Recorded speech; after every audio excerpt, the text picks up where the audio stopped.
Hello everyone, good evening and welcome back to Civil's Mentorship.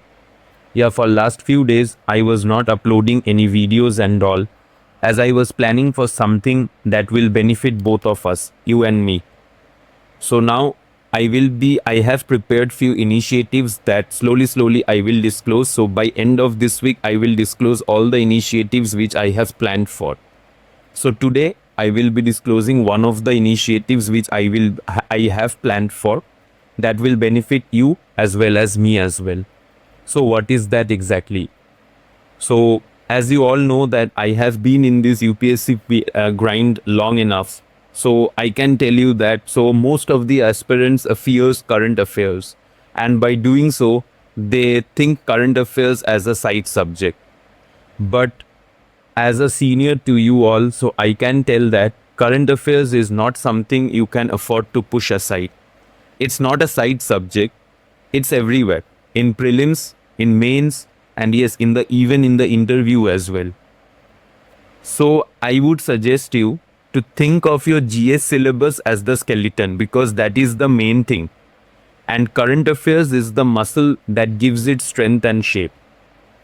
Every year, UPSC blends the static syllabus with the dynamic events around us. Now, you will be surprised to know that even an art and culture, that is obviously a static topic, but from there also UPSC is asking contemporary related questions. Like, for example, if I tell you about the last few years, so once in a while UPSC had asked question like a few years ago they have asked about the Indus Valley's urban planning and how it influences today's cities. So it sounds static, right? But why they have asked that question? They have asked that question because on that particular year a major Harappan excavation was being done. So let's see another question. So they have also asked about the relevance of Mahatma Gandhi's thoughts in today's world. So now you could see that how from a static subject also UPSC is asking our contemporary related questions. So that's the trick. Now UPSC loves to test how well we can connect the present to the past. So from here we can clearly see that current affairs are into every GS papers. And it's not about the GS. They are extremely valuable in the essay paper too. Now, if you see that in the essay paper, we sometimes quotes recent events or we are applying or we are writing about the recent government schemes or examples we are putting in. So those things makes our essay more credible and relevant. And not to say if our optional subject is dynamic in nature, like say for example, like suppose in my case, my optional is political science and international relations. So in that scenario, current affairs becomes even more crucial. But now the question arises that as we know that current affairs is there in our prelims, mains and interview as well. But the main question that arises is that how to exactly prepare for this current affairs topic. So how to prepare this current affairs? So as we know that current affairs is a very important topic. So how exactly we can prepare this current affairs topic?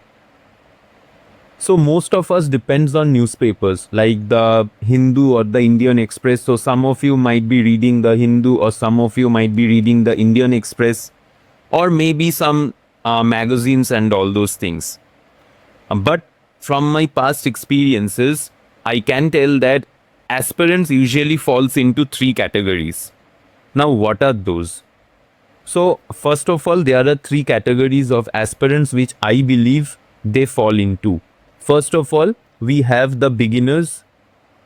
So those three categories are, first of all, we have the beginners, then we have the intermediate readers, and then we have the working professionals. Okay, so what does the beginners do? Now, though those who have just started their UPSC journey, so they often gets confused about what to read and what to skip in the newspaper. So they sometimes take more than 2 hours, sometimes even 3 hours also to complete the newspaper because they are not exactly sure that which part they need to study or which part they need to ski.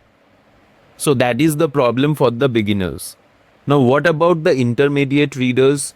They know what to read, but either they don't make notes at all or make such bulky notes that revising them before the exam becomes almost impossible.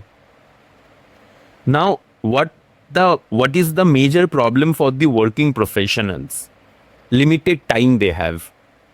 So obviously the working professionals have very limited time. So in that limited time, will they use that particular time for their GS preparation, for their optional preparation, or they will go through the newspapers and for the current affairs and all? So in that case, what they do, they often skip the newspaper because of maybe job commitments and using whatever free time they have for GS or optional. Now, as a senior to you all, that I have been there in all these three stages. So as a beginner, I was there as a beginner, okay? And I was at the intermediate reader stage as well. And being a working professional also, so I am aware of that what are the challenges a working professional often faces. So I have been through all these stages myself. And believe me, managing current affairs without proper guidance is tricky. I had to learn through my own mistakes because there was no one to guide me. That's exactly why I don't want you all to go through the same struggle. So people often say that learn from your own mistakes. That will not happen or that will not help in your UPSC preparation. It's better to learn from others' mistakes so that you don't you don't do those same mistakes. So what is the plan that I have decided for? Okay, so what I have thought for. So basically, there will be a current affairs initiative I will be starting. So obviously it started from today onwards. Now see why I am starting this one. I am going through the current affairs, I am going through the newspapers, I am preparing my notes and all. So why not to share with you all as well? So in that way it will help me as well in order to think that okay. So whether I have understood that particular topic or not, and I think it will help you as well because in that way it will be no one will be studying in silo. So that's why I am starting this particular initiative. So what will be the coverage for this particular initiative? Like what will be the coverage that I will be going through? Now it will be from January 25, 2025. That means starting of January till July of 2026. Why July? Because in August we will be having our mains. So that's why we will be having the coverage from January 2025 till July 2026. Now the most important thing, that what are the sources that I will be referring to? Now I will be referring to both the Hindu and the Indian Express. But here is the catch, that what will be the approach for this? Now it will not be like a daily newspaper analysis, okay? Because that I don't think that helps much. But rather than that, what helps more is that issue-based approach. Say for example that let's take the example of SIR. Now special intensive revision has been in the news almost daily. So what we will do, we will not be rewriting the same news every day. Instead, we will prepare a 250-word exam ready note covering all aspects of the topic, and whenever new useful points appear, we will update in our existing notes. So that's how we will be going through the topics. Okay. Now, how the approach will be means how the sessions will come. So every day we will be discussing almost what? Now we will be discussing approx 3 to 4 topics daily. Okay. As I mentioned that it will be a issue based topic. Okay. So every day we will be discussing 3 to 4 topics on a daily basis, and it will be a issue based discussion. And most importantly, it will be from both prelims and mains perspectives. Okay. So it will be from both mains and prelims perspectives, and also we will be dealing with any associated PYQs as well. And all, as I mentioned that I will be making the notes, and also I will also share those notes with you all. So if anyone requires them, you can easily download it from the Telegram channel. I will mention the link of the channel in the description of this video. So this is all about this initiative. Okay. So now let's take an example that how the notes will be like. So I will show you for one of the topic. Let's suppose